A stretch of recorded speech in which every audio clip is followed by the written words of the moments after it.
नमस्कार मित्र हो, मी मंगेश साबळे बोलतोय. कालची एक बातमी बघितली की बार्शी येथील सोलापूर येथील प्रसाद देठे यांनी आत्महत्या केली. तो व्हिडिओ बघून खरंच खूप वेदना झाल्या. खर तर मृत्यू हा प्रत्येकाला येतोच, पण जेव्हा कोणी असं मृत्यूला कारण देऊन आपल्यातून निघून जातं तर ते कारण मनाला टोचतं. त्यावर काहीतरी पर्याय काढावा, पर्याय शोधावा असं वारंवार वाटतं. आणि म्हणून आरक्षणाचा हा मला वाटतं 51-52 हा बळी आहे.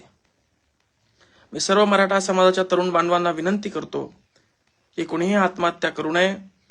छत्रपती शिवाजी महाराजांच्या विचाराने आपण चालायला पाहिजे. छत्रपती संभाजी महाराजांच्या विचाराने आपण चालायला पाहिजे. आपण लढायला शिकायला पाहिजे. अशी हार मानून अर्ध्यामध्ये सोडून आपण जायला नाही पाहिजे. आपला लढा हा सुरू आहे. लढा सुरू असताना आता निर्णायक टप्प्यामध्ये आपली ही लढाई आलेली आहे. इकडे दुसरीकडे आपल्याला विरोध म्हणून कोणते हाके बसलेत उपोषणाला. ते स्वतःला प्राध्यापक म्हणतात असं मी ऐकलंय. तर ते जर प्राध्यापक असतील तर सर, तुम्ही आमच्या भावना समजून घ्या.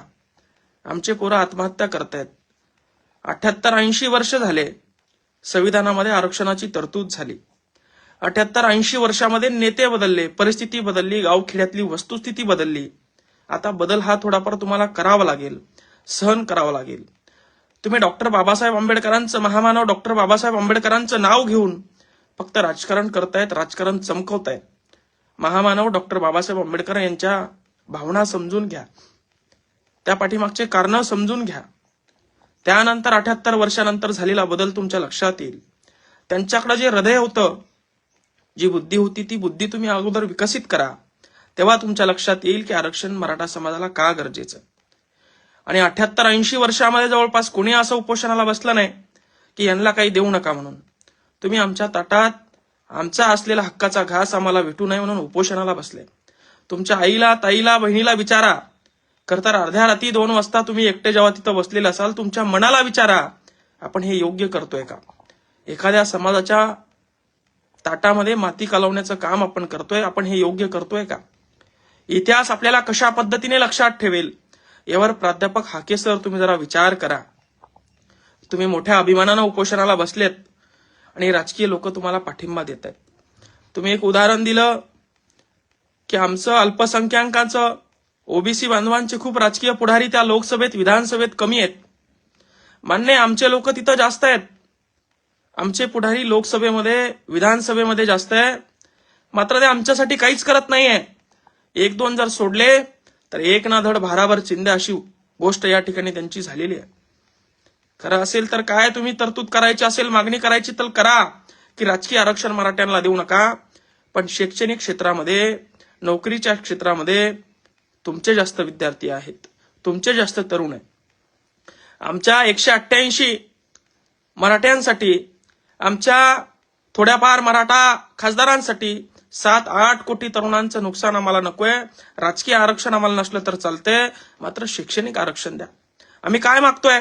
छत्रपती शिवाजी महाराजांच्या विचाराप्रमाणे 18 पगड जातींना, 12 बलुतेदारांना सोबत घेऊन सर्वांना समान वागणूक मिळावी, नोकरीच्या संध्या समान मिळाव्या, शिक्षणात समान संधी मिळावी. कारण बुद्धी ही प्रत्येकाला समान असते. ती अभ्यास करून विकसित करायची असते आणि त्या अभ्यासामध्ये दुजाभाव करायचा नसतो. त्यासाठी आरक्षण मागतोय.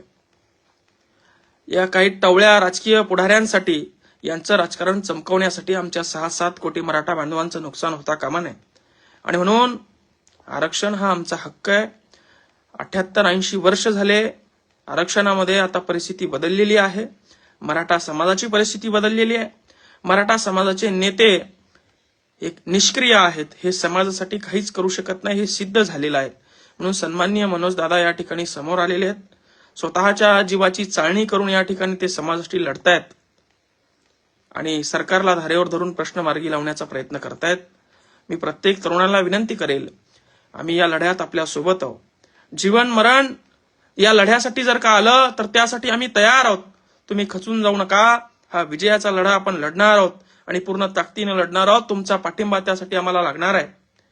तसेच त्या प्राध्यापक हाके कोण आहे त्यांना मी विनंती करतो की आपण फक्त महामानव डॉक्टर बाबासाहेब आंबेडकरांचं, शाहू फुले आंबेडकरांचं नाव घेऊन राजकारण स्वतःचं चमकवू नका. त्यांचे विचार जरा वाचा, त्यांचे विचार जरा हृदयात अंतकरणात घ्या आणि अंतकरणातून विचार करा की कोणाला काही भेटतंय, कोणाला काही मिळतंय म्हणून आपण ते अडवण्यासाठी उपोषण करणं योग्य आहे का. तेव्हा तुमच्या लक्षात येईल की मानवतेच्या, निसर्गाच्या नियमाच्या विरोधात तुम्ही त्या ठिकाणी काम करतायत आणि काही राजकीय पुढारी स्वतःच्या फायद्यासाठी तुम्हाला त्या ठिकाणी पाठिंबा देत आहेत. मी पुन्हा एकदा सर्व मराठा समाजाच्या तरुण बांधवांना विनंती करतो की कुणीही आत्महत्या करू नका. आपण छत्रपती शिवाजी महाराजांचे, छत्रपती संभाजी महाराजांचे वंशज आहोत.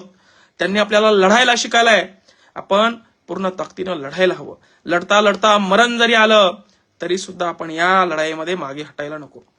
आणि मी ओबीसी समाज बांधवांच्या कार्यकर्त्यांना, तरुण बांधवांना सुद्धा विनंती करतो की दोन समाज रस्त्यावर आलेले आपल्याला परवडणारे नाहीच. तुमच्याकडे जे आहे ते मागण्यासाठी किंवा ते टिकवण्यासाठी तुम्ही उपोषण करतायत, मात्र आमच्याकडे ते नाहीच आहे. आमची गरज तुमच्यापेक्षा जास्त आहे.